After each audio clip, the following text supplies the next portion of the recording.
यूहन्ना का सुसमाचार अध्याय 5 वचन 28 और 29 मैं पढ़ रही हूँ, ध्यान देकर सुनो।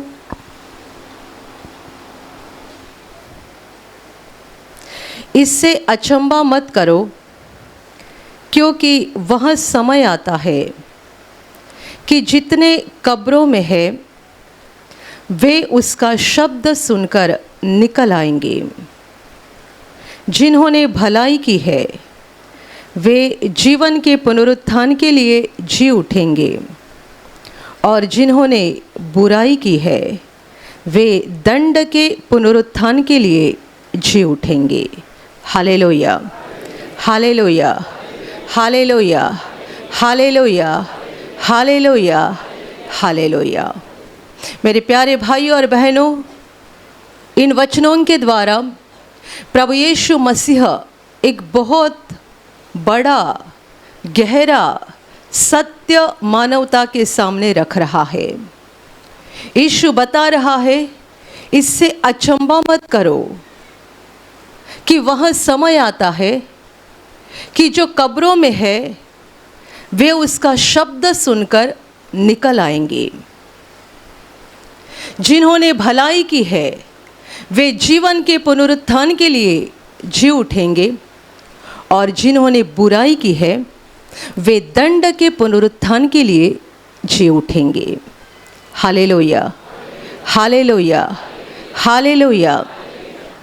मेरे प्यारे भाई और बहनों, परमेश्वर ने दुनिया का जो पहला मनुष्य बनाया था आदम, उससे लेकर आज तक करीबन 6000 वर्ष हुए हैं।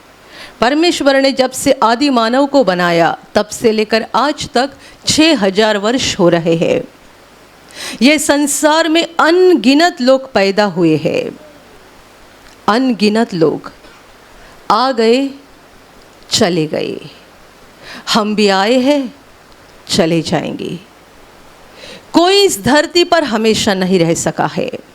आदि मानव की उम्र तो बहुत लंबी थी, वो 800 से अधिक साल जिया, क्योंकि वो पहला मानव था और उस समय पाप की बस शुरुआत हो चुकी थी। और हम बाइबल के पुराने नियम से जानते हैं, जैसे जैसे समय आगे बढ़ता गया वैसे वैसे मनुष्य की उम्र कम होती गई। आदि मानव 800 से ऊपर साल जीवित रहा।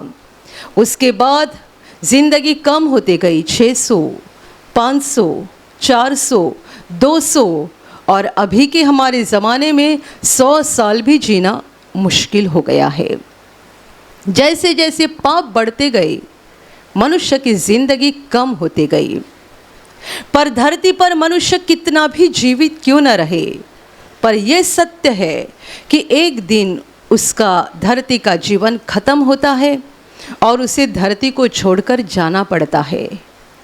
हर मनुष्य जब इस धरती पर रहता है वो इस तरीके से जिंदगी बिताता है जैसे कि मैं अपने जीवन का मालिक हूँ, मैं जो चाहता हूँ वो मैं कर सकता हूँ, मेरे ऊपर किसी का कोई दबाव नहीं है, मेरे ऊपर किसी का कोई नियंत्रण नहीं है, कोई कंट्रोल नहीं है। मैं जो चाहता हूँ वो कर सकता हूँ, जो बोलना चाहता हूँ, जो करना चाहता हूँ, सब मैं कर सकता हूँ। और इसी विचार के द्वारा हर मनुष्य इस संसार में अपनी ज़िंदगी को बिताता है। बहुत थोड़े हैं जो अपने ज़िंदगी में सच्चाई को जान पाते हैं कि हम अपने मालिक नहीं है, हमें बनाने वाला कोई तो है, हमें जीवन देने वाला कोई तो है, और हमें उसकी मर्ज़ी के अनुसार ज़िंदगी को बिताना है, न कि अपनी मर्ज़ी के अनुसार। Hallelujah, hallelujah. आपने बाज़ार से छोटी सी मशीन भी खरीदी तो भी आपको कंपनी के नियम के अनुसार उस मशीन का इस्तेमाल करना पड़ता है। आप में से 90% लोगों के पास मोबाइल होगा। आप कहोगे हर दिन चार्जिंग नहीं करूँगा, साल में एक बार करूँगा, चलेगा? आप साल में एक बार मोबाइल को चार्जिंग करेंगे तो आपका मोबाइल चलेगा? कंपनी ने आपको कहा है कि इसको 24 घंटे में एक बार चार्जिंग करना है, या इसकी बैटरी इतनी उतरने के बाद आपको चार्जिंग करना है, आपको उसका अनुकरण करना पड़ता है। आपको फॉलो करना पड़ता है, वरना आप अपनी मर्जी से मोबाइल का इस्तेमाल करोगे नहीं चलेगा। आपका मोबाइल गंदा दिखने लगा, आप क्या उसको पानी में डुबाओगे और ब्रश लेके उसको साफ करोगे? उसके बाद क्या हो गया? मोबाइल अच्छा चलेगा? जिसने बनाया है उसके नियम को हमें फॉलो करना पड़ता है। जिसने ये मशीन बनाई है, जिसने इसमें सांस डाली है, उसके नियम को फॉलो करना पड़ता है। यदि हम कहेंगे हम अपने मालिक हैं, वास्तविकता में हम अपने मालिक है ही नहीं। यदि अपने मालिक होते तो सादा सर दर्द भी हम रुका नहीं सकते हैं। शरीर में बीमारी आती है, हम रोक क्यों नहीं पाते हैं? बुखार को क्यों नहीं कहते मत आओ, मैं अपना मालिक हूँ, तुझे अधिकार नहीं मेरे ऊपर? सर दर्द को क्यों नहीं निकाल सकते? फिर डायबिटीज़, कैंसर, HIV, TB, ये बड़ी बीमारी तो छोड़ ही दो, छोटी छोटी बीमारियों को भी हम नहीं रोक सकते। यहाँ तक कि हम अपने बालों को भी सफ़ेद होने से रोक नहीं सकते हैं। तो इतना समझना हमारे लिए काफ़ी है कि हम अपने मालिक नहीं है, हमारा कोई तो मालिक है, बनाने वाला है, सृजनहार है, सृष्टिकर्ता है, और हमें उसके नियम के अनुसार चलना चाहिए। पर इस सच्चाई को अपनी ज़िंदगी में थोड़े ही लोग समझ पाते हैं, और बहुत सारे लोगों को लगता है कि हम अपनी ज़िंदगी के अपनी मर्ज़ी के अनुसार जीवन को बिता सकते हैं। लेकिन मेरे प्यारे भाई और बहनों, ये हमें भूलना नहीं है कि हमारी ज़िंदगी कुछ समय की है, उसके बाद आगे हमारे साथ कुछ तो होने जा रहा है। हमने कितनी ज़िंदगी बिताई? 50 साल, 80 साल या 20 साल, या एकदम छोटी ज़िंदगी किसी की होगी। ये छोटी सी ज़िंदगी में हमने क्या किया है, इस पर आगे का नतीजा निर्भर है। प्रभु यीशु के 2 वचन मैंने आपको पढ़कर दिखाए। ये 2 वचन ये समझने के लिए काफ़ी है कि हमें मृत्यु के बाद किस बातों का सामना करना है। यीशु बता रहा है, इससे अचंभा मत करो। क्यों ऐसा कहा है अचंभा मत करो? क्योंकि लोग अपनी आगे की ज़िंदगी के बारे में कुछ सोचते ही नहीं है, और उन्हें ऐसा लगता है कि मरने के बाद सब खत्म हो गया, मौत यानी दी एंड, ख़त्म हो गया, उसके बाद कुछ नहीं। और इसीलिए तो लोग ऐसी ज़िंदगी जीते हैं। यीशु कहता है अचंभा मत करो कि ऐसा समय आ रहा है, वो समय आ रहा है कि जो मरे हुए लोग हैं, जो कब्रों में सो रहे हैं, वे उसकी वाणी सुनेंगे, उसकी यानी मनुष्य के पुत्र की यानी यीशु की वाणी। ये आप पहले वचन में जानेंगे। मनुष्य के पुत्र की, यीशु की वाणी वो सुनेंगे, आवाज़ को सुनेंगे, और वो कब्रों से बाहर निकल आएंगे। और आगे का वचन बहुत भयानक है। जितनों ने भलाई की है वे जीवन के पुनरुत्थान के लिए जी उठेंगे, और जितनों ने बुराई की है वे दंड के पुनरुत्थान के लिए जी उठेंगे। Hallelujah, hallelujah, hallelujah. धरती पर मर जाना ये जिंदगी का अंतिम ठिकाना नहीं है। मनुष्य मर गया, हम चौथे दिन, 12वें दिन, 40वें दिन जो भी दिन करते हैं उनका हमें लगा ख़त्म हो गया, अभी इसका आत्मा छूट गया, मुक्ति मिल गई। हमारे किसी को खाने पिलाने से किसी की आत्मा को मुक्ति नहीं मिल सकती है। मनुष्य ने धरती पर अपनी ज़िंदगी कैसी बिताई है उस पर आगे का नतीजा निर्भर है। वे मनुष्य के पुत्र की वाणी, आवाज़ को सुनेंगे और वे बाहर निकल आएंगे। कौन? मरे हुए लोग। अभी आप कहेंगे कि कई लोगों को तो जलाया जाता है, जो कुछ भी होने दो, पर अंत में शरीर की मिट्टी होती है। जिनको कब्र में दफनाया जाता है उनका शरीर वैसा ही नहीं रहता, शरीर उनका सड़ जाता है, उनकी भी मिट्टी ही बन जाती है। कई लोग पानी में डूबकर मर जाते हैं, उनकी लाश किसी को मिलती भी नहीं है। आज तक कितने हजारों या करोड़ों लोग समुंदर में डूबकर मरे होंगे। उसकी भी भविष्यवाणी बाइबल में की है कि अंत के समय में समुंदर अपने अंदर से मृतकों को बाहर फेंक देगा। ये भी बाइबल में लिखा है। आदि मानव से लेकर दुनिया का अंत होने तक जितने सारे लोग समुंदर में डूबकर मरे हैं उनको भी बाहर निकाला जाएगा। सब उठेंगे, सब बाहर आएंगे। जहां कहीं वो मरे हुए हैं, कब्रों में हो, डूबकर मरे हो, या कहीं भी कैसी भी हालत में, लेकिन उनका शरीर मिट्टी बन गया है, शरीर खत्म हो गया है, वे आत्मा में सो रहे हैं, आत्मा में नींद ले रहे हैं, उनको जगाया जाएगा, वो बाहर निकल आएंगे। और उनमें दो प्रकार के लोग होंगे, दो प्रकार के लोग। एक प्रकार के लोग यीशु कहता है जिन्होंने भलाई की है, और दूसरे प्रकार के लोग जिन्होंने बुराई की है। सब उठेंगे, सब बाहर निकल आएंगे। जिन्होंने भलाई की है वे जीवन के पुनरुत्थान के लिए जी उठेंगे। हालेलुया। इसका मतलब उसके बाद दोबारा वे मरेंगे नहीं, अनंत काल परमेश्वर के साथ जीवित रहेंगे। और दूसरे प्रकार के लोग जिन्होंने बुराई की है वे दंड के पुनरुत्थान के लिए जी उठेंगे। दंड, क्या दंड बताइए? संसार में किसी ने बड़ा गुनाह किया, बड़ा गुनाह, तो उसको क्या किया जाता है? या तो उसको हमेशा के लिए जेल में रखा जाता है, या तो उसको फांसी दी जाती है। फांसी दी गई, मर गया, हम कहते खत्म हो गया। परमेश्वर के राज्य में दंड कौन सा है?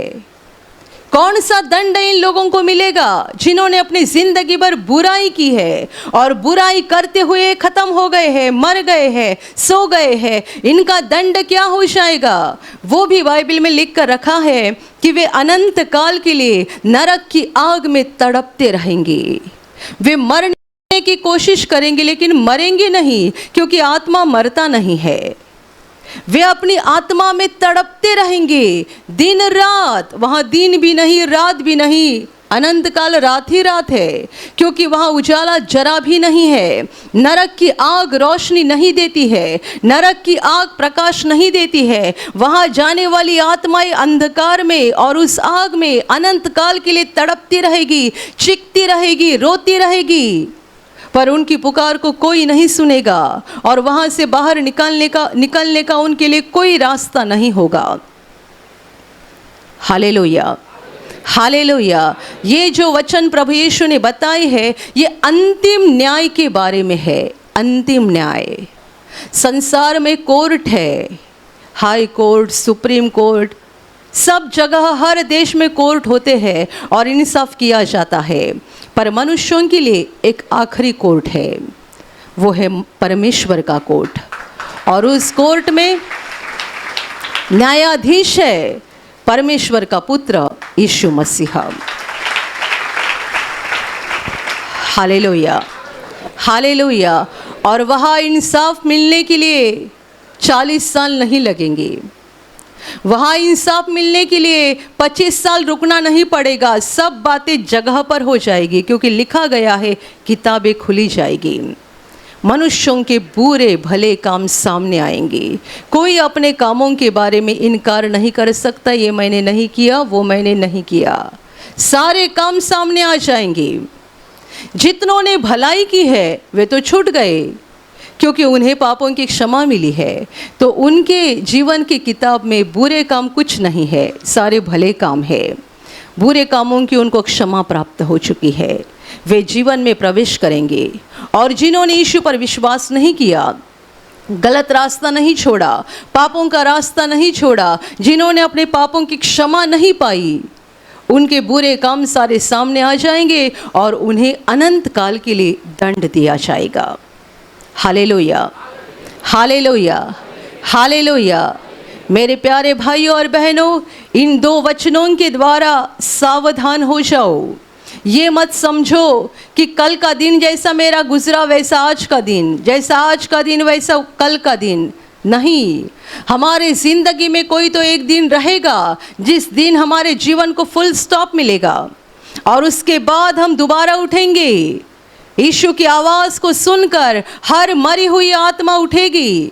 दो प्रकार की आत्माएं रहेगी, एक जिन्होंने भलाई की और दो जिन्होंने बुराई की। भलाई की, उन्हें कोई डरने की बात नहीं है। क्योंकि उनके लिए परमेश्वर ने अनंत जीवन रखा है, वे अनंत जीवन में जाएंगे। पर बुराई की उनके लिए कोई जगह नहीं होगी परमेश्वर के घर में, वे अनंत काल के लिए नरक में जाएंगे।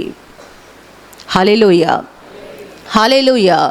दूसरों को फंसाने वाले, लूटने वाले, अन्याय करने वाले, झूठ बोलने वाले, चोरी करने वाले, हत्यारे और दूसरों की निंदा करने वाले और सारे बुरे काम करने वाले, सावधान हो जाओ।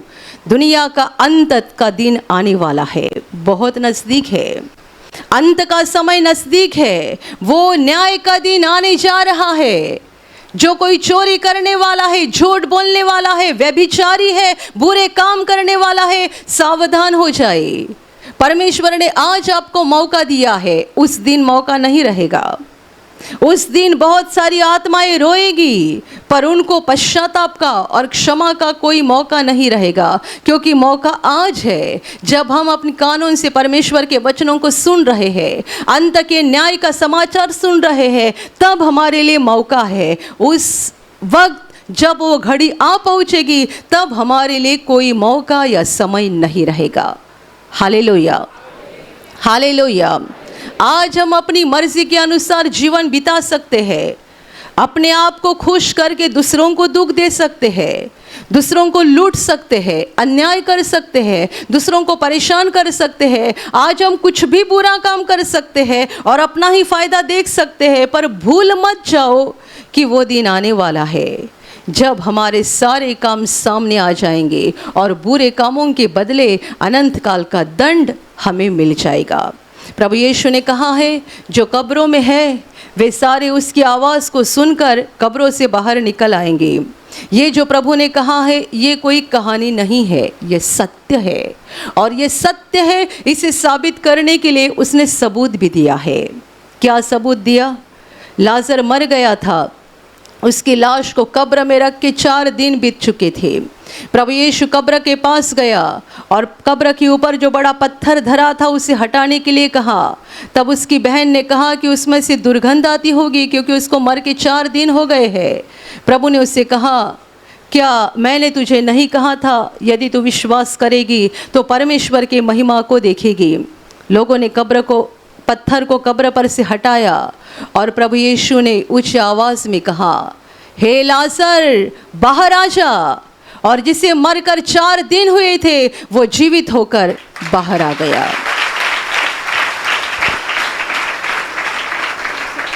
याईर की जवान बेटी मर चुकी थी, सब लोग रो रहे थे। प्रभु यीशु को वहां पर बुलाया गया। यीशु वहां गया और कहता है, मत रो, बेटी मरी नहीं, सोई है। सब हंसने लगे, क्योंकि वे जानते थे बेटी मरी हुई है।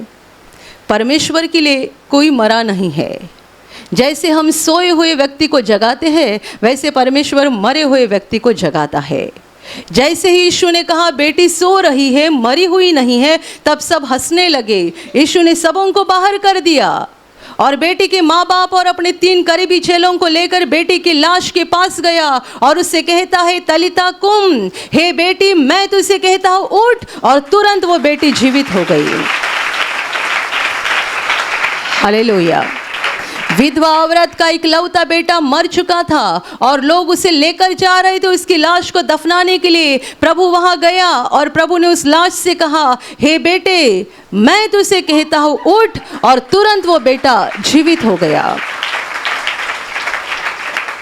जो मरे हुए थे उनको यीशु कहता है, मैं कहता हूँ मैं। वो अलग है, हम अलग है। हमारी आवाज़ से हमारा बेटा भी नहीं जागता है जो सोया है। मतलब वो जाग रहा है तो भी उठता नहीं है। हमारे आवाज़ से हमारे घर के लोग भी कोई सुनते नहीं है। यीशु मरे हुए को कहता है, मैं कहता हूँ उठ।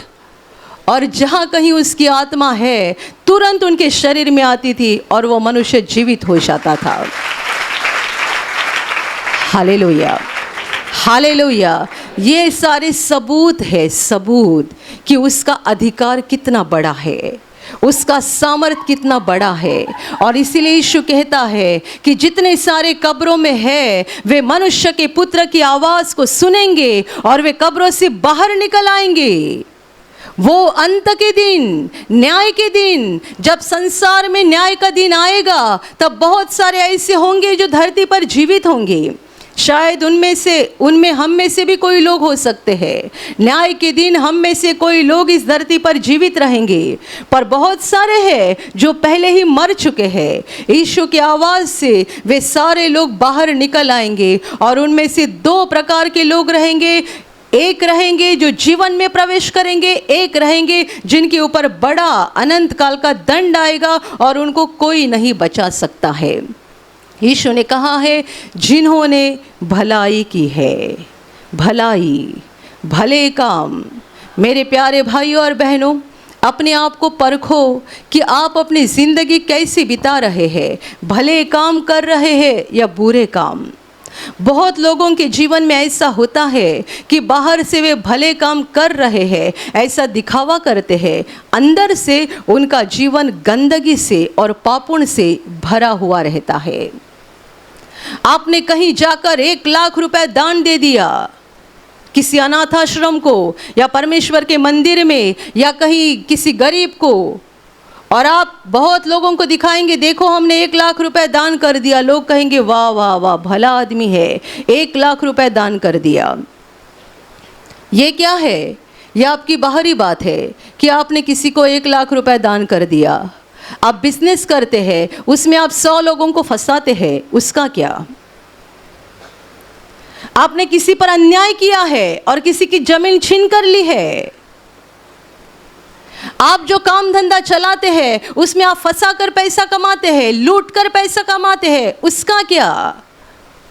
कोई शराब बेचेगा और कहीं जाकर 10 लाख रुपए दान देगा और लोगों को कहेगा देखो मैंने इतना दान दे दिया। लोग कहेंगे वाह वाह, भला आदमी है। प्रभु कहता है तेरे शराब बेचने से हजारों लोगों का नुकसान हुआ है, क्या उसका बदला नहीं मिलेगा तुम्हें?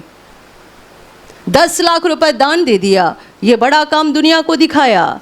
लोग आपको भला समझते हैं। आपके अंदर की बात केवल परमेश्वर जानता है, मनुष्य नहीं जानता है। बहुत सारे हैं जो बाहर से सभ्य सज्जन व्यक्ति की तरह पेश होते हैं, ऐसा दिखाते हम बहुत अच्छे हैं, हम बहुत अच्छे हैं, हम बहुत अच्छे हैं। आजकल लोग अपने कपड़े के ऊपर और अपने मेकअप के ऊपर ज़्यादा फोकस करते हैं। क्यों? बाहरी रूप देखकर लोग हमारा इंसाफ करते हैं। बाहरी रूप देखकर, कपड़ा अच्छा है, अच्छा मेकअप किया हुआ है, अच्छा है, अच्छी औरत है, अच्छा आदमी है, फ़ायदा क्या? हम लोगों को फंसा सकते हैं, परमेश्वर को नहीं। हम मनुष्यों को फंसा सकते हैं, मनुष्यों को धोखा दे सकते हैं, परमेश्वर को धोखा नहीं दे सकते हैं।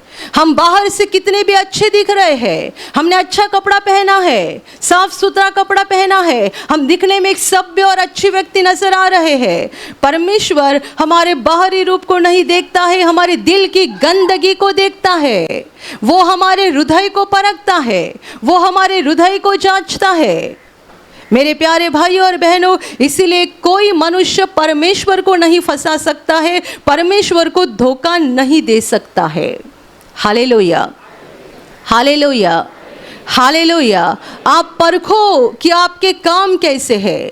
बाहर से अब कितने बच्चे हैं जो अपने माँ बाप को फंसाते हैं। कॉलेज में जाते हैं, बोलते हम कॉलेज में गए, हम पढ़ाई करने के लिए गए, हम ट्यूशन में गए, हम सहेले के घर गए, दोस्त के घर गए। सच्चाई में कहाँ जाते हैं और क्या करते हैं, बस परमेश्वर ही जानता है। और हमें लगता है जो हमने अंधकार में किया है वो गुप्त है और इसे कोई जानेगा नहीं। पर यीशु ने पहले ही बताया है, ऐसा कुछ नहीं है जो गुप्त रहेगा, जो छिपा हुआ रहेगा, कुछ नहीं। सारी बातें रोशनी में आ जाएगी। सारी बातें जो आपने अंधकार में किया है वो परमेश्वर रोशनी में लाएगा। सब बातें रोशनी में आ जाएगी। हालेलुया।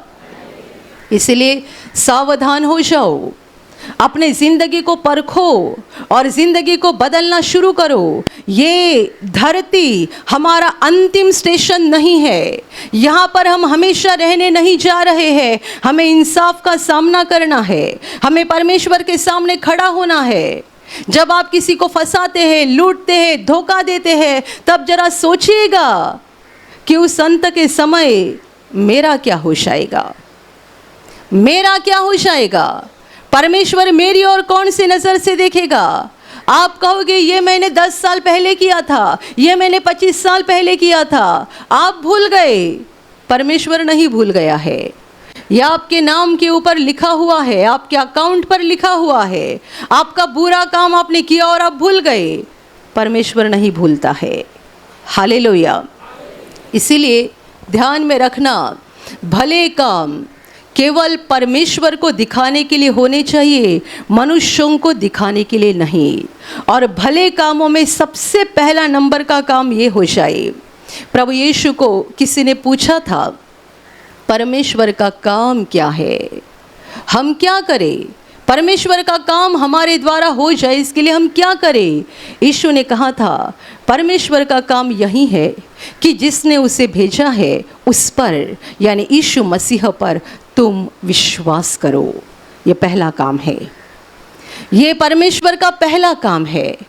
परमेश्वर पिता ने जिसे उद्धार के लिए, मुक्ति के लिए धरती पर भेजा है उस पर विश्वास करो।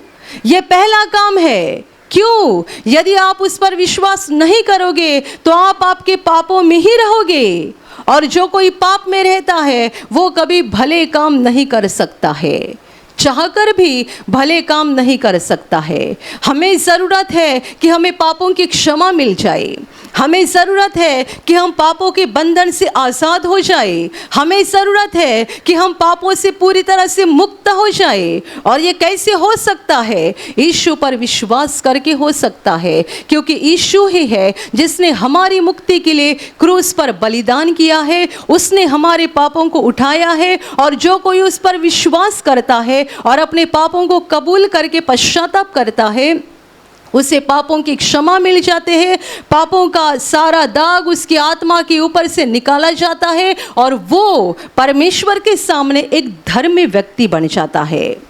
और उसके बाद परमेश्वर चाहता है अब जाकर दुनिया में भले काम करो।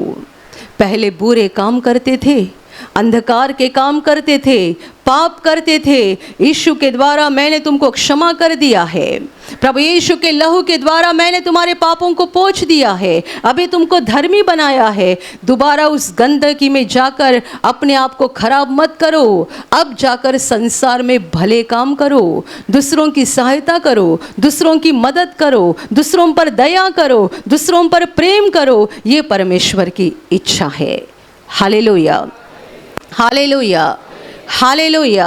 जिन्होंने यीशु पर विश्वास करके पापों की क्षमा पाई है और भले काम किए हैं, दूसरों पर प्रेम किया है, दूसरों का बर्दाश्त किया है, दूसरों पर दया की है, सहायता की है, मदद की है, ये सारे भले काम शायद दुनिया ने नहीं देखे हैं। दुनिया उसके बदले उनको कोई नहीं देगी, पर ये सारे भले काम उनके नाम पर जीवन के किताब में लिखे गए हैं। और जब वो अंत का दिन आएगा, न्याय का दिन, तब प्रभु यीशु उसे उठाएगा जीवन के पुनरुत्थान के लिए, और इस पर दंड नहीं आएगा। ये अनंत काल के लिए परमेश्वर के घर में यानी स्वर्ग में पहुँचेगा। Hallelujah, hallelujah, hallelujah, hallelujah, hallelujah.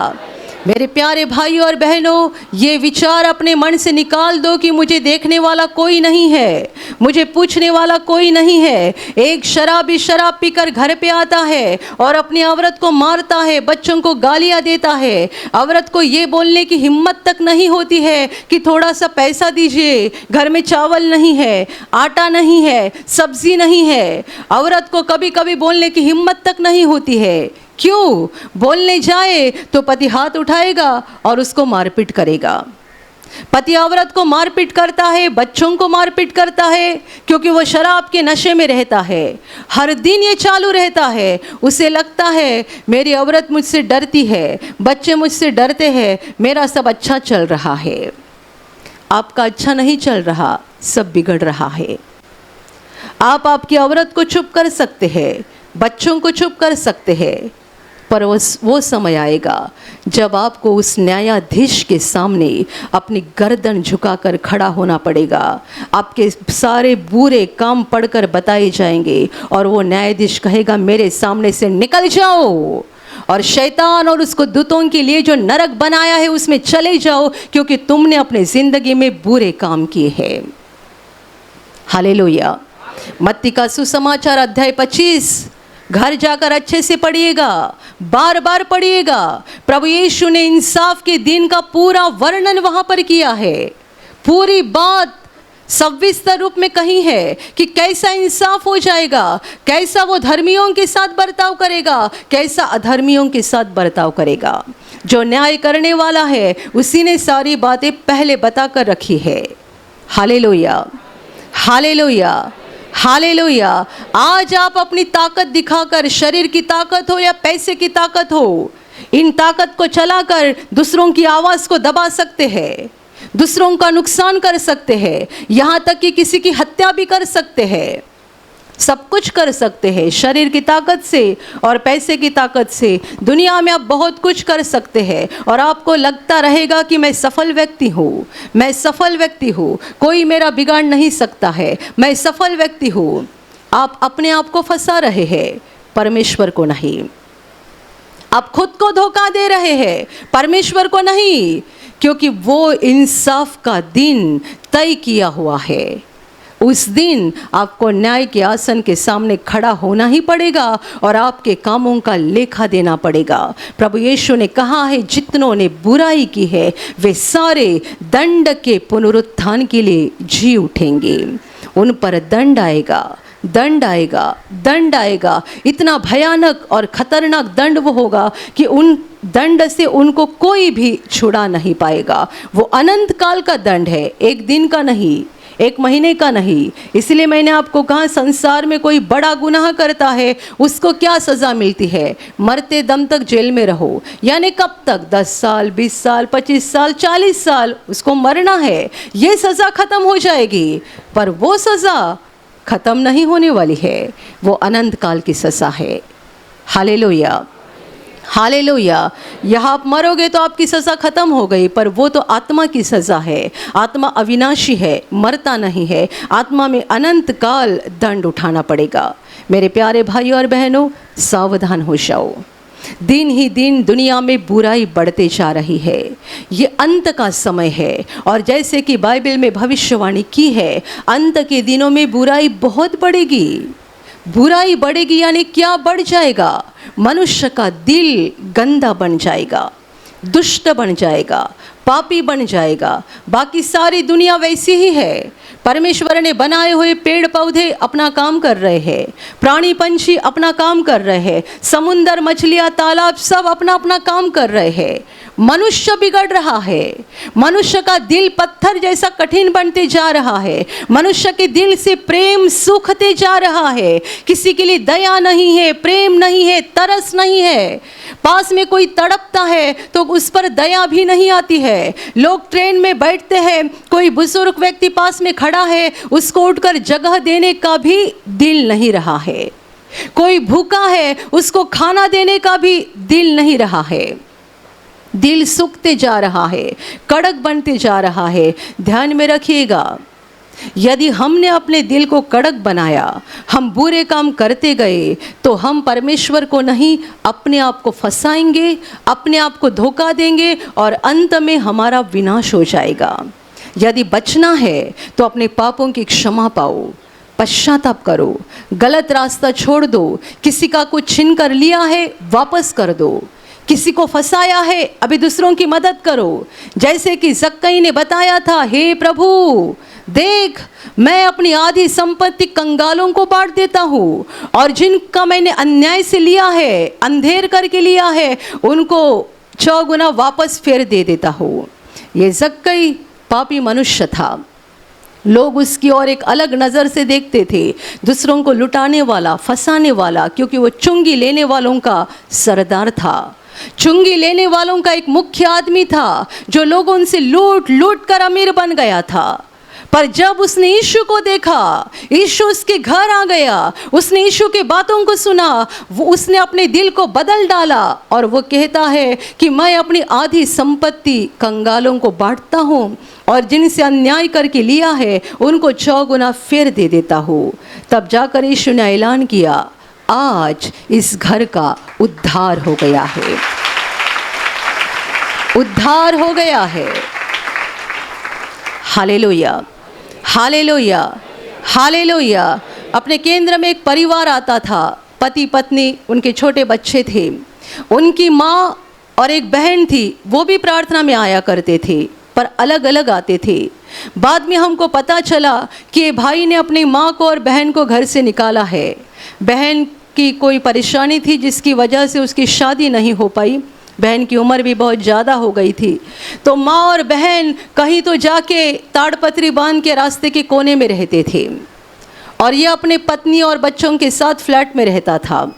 हमेशा कुछ ना कुछ परेशानी उनके जीवन में चलती रहती थी। एक बार जब भी वो प्रार्थना में आ गए और परेशानी को बताने लगे, उनका कहना था कि हमने यीशु पर विश्वास किया है, पापों की क्षमा पाई है, तो भी हमारे साथ सब बुरा क्यों हो रहा है। मैंने कहा, क्या आपने सचमुच पापों का पश्चाताप किया है? उसने कहा, हाँ सचमुच पश्चाताप किया है। मैंने कहा, सचमुच पश्चाताप करते तो अपनी माँ और बहन को भी अपने साथ लाते। वो कहीं पेड़ के नीचे ताड़पत्री बांध के रह रहे हैं, आप बोलते हैं ये मैंने पहले किया था, पहले उनको घर से भगाया था। अच्छी बात है, ठीक बात है। जब आपको यीशु की पहचान नहीं थी, परमेश्वर के सत्य मार्ग की पहचान नहीं थी, तब आपने उनको घर से भगा दिया। जब आपने यीशु को पहचाना तब क्या किया? क्या आपने उनको वापस लाया या उनके रहने का कोई प्रबंध कर दिया? यदि आप अपने साथ उनको नहीं रखना चाहते हो, कम से कम उनके रहने का कोई अच्छा प्रबंध करो, उनके खाने पीने का प्रबंध करो। आपने उनको पूरी तरह से छोड़ दिया है और बोलते मैंने पश्चाताप किया है। अपने आप को मत फंसाओ। पश्चाताप यानी केवल प्रभु के पास कहना क्षमा करो, क्षमा करो, क्षमा करो, इतना ही नहीं, अपने गलतियों को सुधारो, अपने गलतियों को सुधारो। जो भी बुरे काम किए हैं उनमें बदलाव करो। जैसे कि जक्कई ने कहा ना कि मैंने जिनसे अन्याय करके लिया है उनको 4 गुना फिर दे देता हूँ। प्रभु का जन वही होता है जो अपने दिल को सच्चाई से बदलता है, जो दूसरों के पास जाके माफ़ी मांगता है, जिनका छीन कर लिया है उनको वापस दे देता है। वही प्रभु का जन बनता है और वो अनंत काल प्रभु के साथ स्वर्ग में जीवित रहेगा। अपने हृदय को बदलो, पत्थर जैसा दिल है उसको बदल डालो। केवल प्रभु के सामने हाथ जोड़कर हालेलुया बोलोगे, मुझे क्षमा कर बोलोगे, उतना काफ़ी नहीं है। प्रभु आपके हर दिन के जीवन की ओर देख रहा है। आप कैसे जीवन बिता रहे हैं, कैसे अपने घर वालों के साथ, अपने परिवार वालों के साथ, अपने आसपास के लोगों के साथ आप कैसा बर्ताव कर रहे हैं। आप जहाँ कहीं काम करते, सफ़र करते, अपने आसपास के लोगों के साथ आप कैसा बर्ताव कर रहे हैं। प्रभु देखता है, प्रभु देखता है। मेरे प्यारे भाई और बहनों, ध्यान में रखना, पुनरुत्थान का दिन आएगा। सबों का पुनरुत्थान होगा, पर कुछ लोगों का पुनरुत्थान इसीलिए होगा कि वे अनंत काल रोते रहे। वे अनंत काल रोते रहेंगे, अनंत काल आंसू बहाएंगे, चीखेंगे, पर उनको बचाने वाला कोई नहीं होगा। और कई लोगों का पुनरुत्थान इसके लिए हो जाएगा कि अनंत काल हंसते रहेंगे। परमेश्वर की मौजूदगी, वो खुश रहेंगे कि हम प्रभु को देख रहे हैं, प्रभु के उपस्थिति में है, स्वर्ग में, जहाँ परमेश्वर की महिमा भरी हुई है, जहाँ कोई दुख नहीं है, परेशानी नहीं है, बीमारी नहीं है, क्योंकि वहाँ शैतान का प्रवेश नहीं है। हालेलुया। चुनाव आपका है, फैसला आपका है। परमेश्वर कभी किसी को कोई ज़बरदस्ती नहीं करता है। जीवन और मृत्यु, आशीष और श्राप, अनंत जीवन और विनाश, सब परमेश्वर ने हमारे सामने रख दिया है। हम जो चाहे उसे चुन सकते हैं। जिसे अनंत जीवन चुनना है उसे यीशु पर विश्वास करके पापों की क्षमा पानी है और अपने टेढ़े रास्ते को बदलना है। परमेश्वर की इच्छा को जानकर सच्चाई के रास्ते से चलना है, दूसरों पर प्रेम करना है, भलाई के काम करना है। जैसा वो हमसे प्रेम करता है, हमें दूसरों से प्रेम करना है। और यदि कोई ये नहीं चाहता है, अपने आप वो विनाश के रास्ते से चलेगा, उसका भी पुनरुत्थान होगा, पर दंड के लिए वो जी उठेगा। यीशु कहता है, जिन्होंने भलाई की वे जीवन के पुनरुत्थान के लिए जी उठेंगे, जिन्होंने बुराई की वे दंड के पुनरुत्थान के लिए जी उठेंगे।